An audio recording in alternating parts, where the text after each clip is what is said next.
तस्वीरें दिखाते हैं। 4 राज्यों में बम्पर जीत के बाद प्रधानमंत्री मोदी मिशन गुजरात पर हैं और इस वक्त प्रधानमंत्री का रोड शो चल रहा है। एयरपोर्ट से शुरू हुआ ये रोड शो बीजेपी दफ्तर पर खत्म होगा।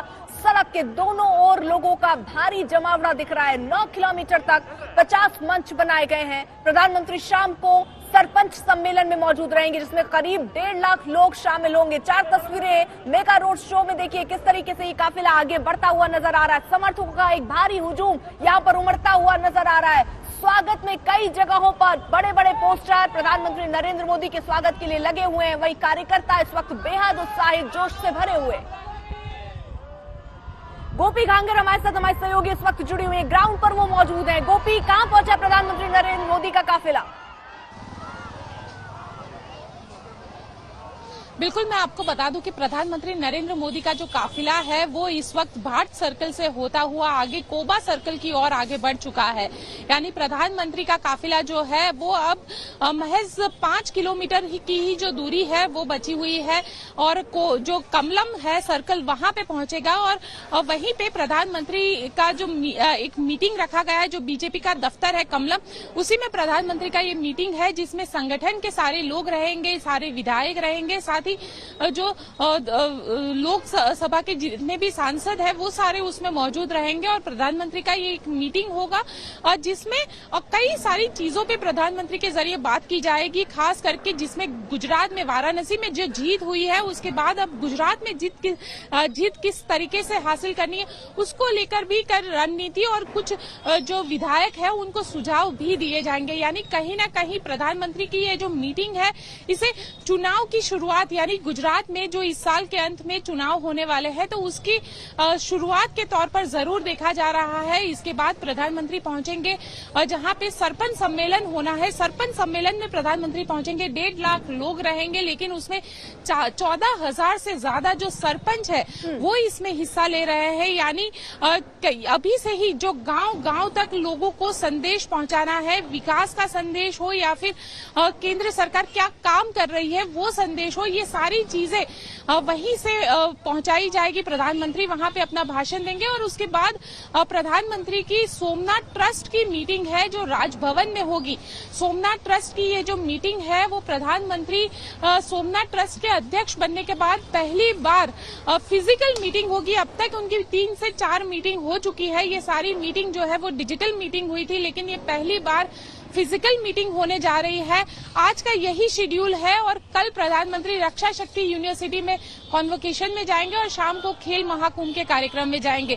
लेकिन इसके बीच माना जा रहा है कि प्रधानमंत्री अपनी मां हीराबा को मिलने के लिए जरूर पहुंचेंगे, उनकी तबियत के बारे में जानकारी लेंगे क्योंकि उनकी जो उम्र है वो भी अब 94-95 के आसपास हो चुकी है। तो वैसे में उनके हालचाल लेने के लिए प्रधानमंत्री जरूर पहुंचेंगे उनको देखने के लिए। गोपी, क्योंकि देखिए इसी साल के अंत में चुनाव होने हैं गुजरात में और अभी 4 राज्यों में बम्पर जीत के बाद पहला ही कार्यक्रम प्रधानमंत्री नरेंद्र मोदी का यहाँ अहमदाबाद में होता है। अगर इसको चुनाव से जोड़कर देखें तो जो कार्यक्रम 2 दिन के रखे गए हैं उसमें कौन कौन से कार्यक्रम आपको किस लिहाज से महत्वपूर्ण नजर आते हैं और कौन कौन से वो कार्यक्रम होंगे, जरा उस लिहाज से बताइएगा। बिल्कुल, देखिए सरपंच सम्मेलन हो रहा है वो काफी महत्वपूर्ण है क्योंकि सरपंच सम्मेलन में 14,000 से ज्यादा जो गांव के लोग हैं वो पहुंच रहे हैं। इसके अलावा अगर बात की जाए तो खेल महाकुंभ, जितने भी खिलाड़ी हैं जिसकी शुरुआत खुद प्रधानमंत्री नरेंद्र मोदी ने गुजरात के मुख्यमंत्री रहते हुए की थी, वहां पे उनके जो खिलाड़ी है उनके साथ भी उनकी बातचीत की जाएगी और उनके साथ उनकी मुलाकात होगी। अर्पिता, अगर इस तरीके से देखिए गोपी, 2012 में भाजपा 182 में 115 सीटें जीतती है, 2017 में 182 में से 99 सीट हो जाते हैं, यानी कहीं ना कहीं कुछ कम जरूर हुआ है। क्या इसीलिए बीजेपी की कोशिश ये है कि अब ग्राउंड से, जिस तरीके से आप कह रहे हैं सरपंच लोगों से मुलाकात करने वाले हैं प्रधानमंत्री नरेंद्र मोदी, तो अब ग्राउंड से फिर से एक बार सब चीजें स्ट्रांग करने की, संगठन स्ट्रांग करने की कोशिश होगी बीजेपी की?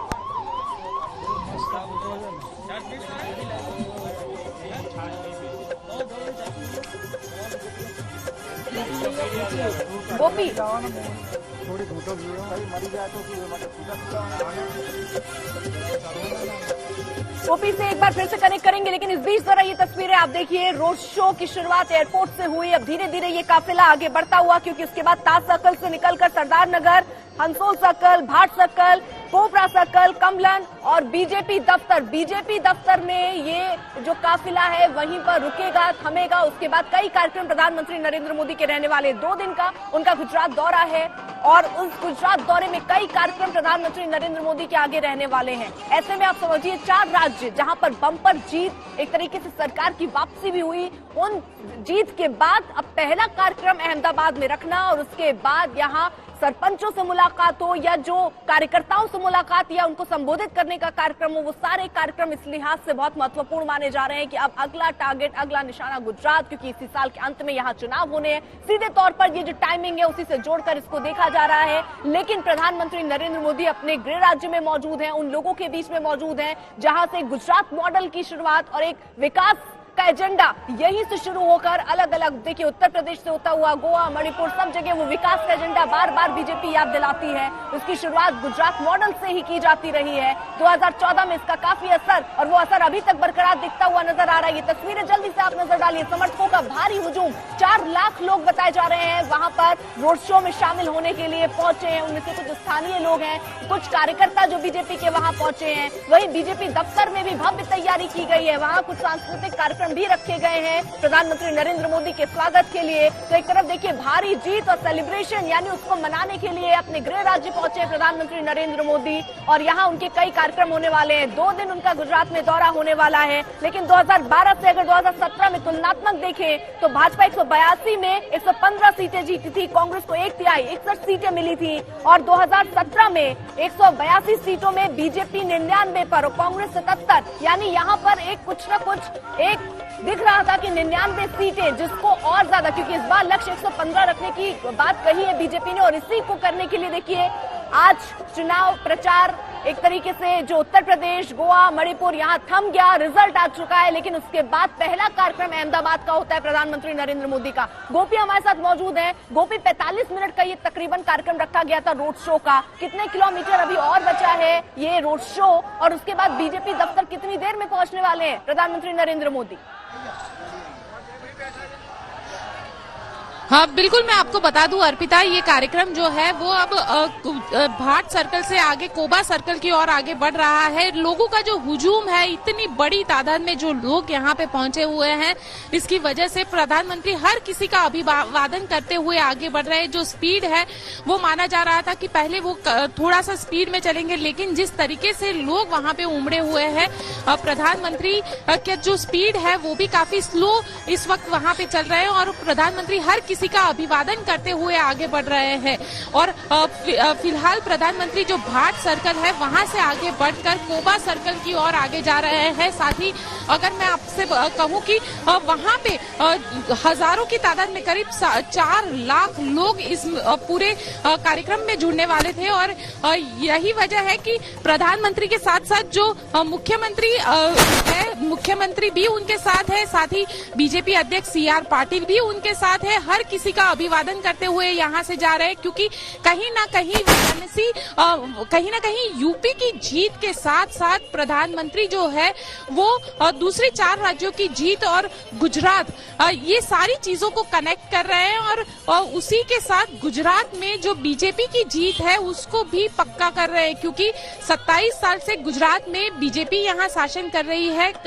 अगर हम कहें एंटी इनकम्बेंसी कहा जाता है, जिसे एंटी इनकम्बेंसी की तादाद, एंटी इनकम्बेंसी भी काफी ज्यादा है, क्योंकि प्रधानमंत्री नरेंद्र मोदी के गुजरात से जाने के बाद सवाल खड़ा हुआ था कि वो नेतृत्व कौन सा होगा, क्योंकि मुख्यमंत्री उसके बाद आनंदीबेन मुख्यमंत्री बनी, फिर विजय रूपानी मुख्यमंत्री बने, और अब भूपेंद्र पटेल मुख्यमंत्री है। तो कहीं ना कहीं जो नेतृत्व की कमी बीजेपी के अंदर, एक ऐसा नेतृत्व, क्योंकि खुद प्रधानमंत्री की जो छवि थी यहाँ पे गुजरात में, नरेंद्र भाई की जो छवि थी वो इतनी विशाल थी कि उसके सामने दूसरे जो भी मुख्यमंत्री आए हैं तो कहीं ना कहीं वो उस छवि के सामने काफी फीके लगे हैं। यही वजह है कि खुद अब कह सकते हैं कि 2017 में खुद यहाँ का जो चार्ज था वो प्रधानमंत्री नरेंद्र मोदी ने संभाल लिया था गुजरात के अंदर, और बीजेपी को जीत, क्योंकि 2017 में जिस तरीके से पाटीदार आंदोलन हुआ था, वो दलित आंदोलन हुआ था, ओबीसी आंदोलन हुआ था। तो उसकी वजह से जो जीत थी प्रधानमंत्री नरेंद्र मोदी ने, वो खुद यहाँ पे इतने दिन तक यहाँ पे अलग अलग जगहों पे जाके पब्लिक मीटिंग किया था। उन्होंने खुद कार्यकर्ताओं से, संगठन के लोगों से वो खुद मिले थे और जो तब भी बीजेपी जो थी वो 100 का आंकड़ा क्रॉस नहीं कर पाई थी। अब इस बार 27 साल की एंटी इनकम्बेंसी है, तो कहीं ना कहीं प्रधानमंत्री को ये चीज बेखूबी वो जानते हैं कि हो सकता है कि गुजरात में लोग जो है वो उनकी बीजेपी को जो है वोट ना दे। यही वजह थी कि पूरी की पूरी जब विजय रूपानी को हटाया गया तो पूरी की पूरी मिनिस्ट्री हटा दी गई, यानी हर एक मंत्री को हटा दिया गया और पूरा का पूरा चेहरा जो है वो मिनिस्ट्री का चेहरा बदल दिया गया। गोपी में आपको रोक रही हूं, मुस्तफा भी इस वक्त हमारे साथ जुड़ चुके हैं, वो बीजेपी दफ्तर में मौजूद हैं, बीजेपी दफ्तर के बाहर जहां पर ये काफिला पहुंचना है। एयरपोर्ट से शुरू होकर ये मेगा रोड शो बीजेपी दफ्तर में ही खत्म होना था। मुस्तफा, वहां पर क्या तस्वीर आप देख पा रहे हैं? जल्दी से पहले जरा तस्वीरें दिखाइए और क्या अनुमान, कितनी देर में पहुंचेगा काफिला? जी बिल्कुल, 5 से 10 मिनट में काफिला प्रधानमंत्री का यहाँ पर पहुंच जाएगा। ये बीजेपी दफ्तर है, वहाँ पर हम मौजूद है। पूरी पुलिस सिक्योरिटी जो है ये यहाँ पर तैनात है और अंदर जो फंक्शन है वो शुरू होना है। लेकिन एक साथ ही साथ जो बड़ा बदलाव यहाँ पर देखने को मिल रहा है वो ये है कि बीजेपी कार्यकर्ताओं ने आज एक टोपी पहनी हुई है, एक खास टोपी है, क्योंकि अक्सर बीजेपी कार्यकर्ता कभी टोपी पहने हुए देखे नहीं गए थे। क्या खास है आज? बहुत ही शुभ दिन है। हमने देखा है कि हमारे प्रधानमंत्री आज आ रहे हैं, मार्गदर्शन दे रहे हैं, तो पार्टी के कार्यकर्ताओं को एक सूत्र में बांधने का ये एक जरिया है। टोपी हमारा एक पारंपरिक पोशाक का एक भाग है और सालों से लोग इसे पहनते आए हैं। तो आज इस केसरी रंग जो है हमारी पार्टी का, उसके साथ चुनाव चिन्ह और बीजेपी लिखा हुआ ये टोपी एक सूत्र है जिसको जो सब कार्यकर्ताओं को साथ में बांधेगा। बिल्कुल, तो ये आप कह सकते हैं कि एक तरह से आने वाले गुजरात चुनाव तक एक नया जो सूत्र है वो बीजेपी कार्यकर्ताओं में देखने मिलेगा, जो कि ये सैफरन कैप है जो ये पहने हुए हैं। और कुछ ही देर में इसी रोड से आप कह सकते हैं कि प्रधानमंत्री का जो काफिला है वो बीजेपी कार्यालय पहुंचेगा।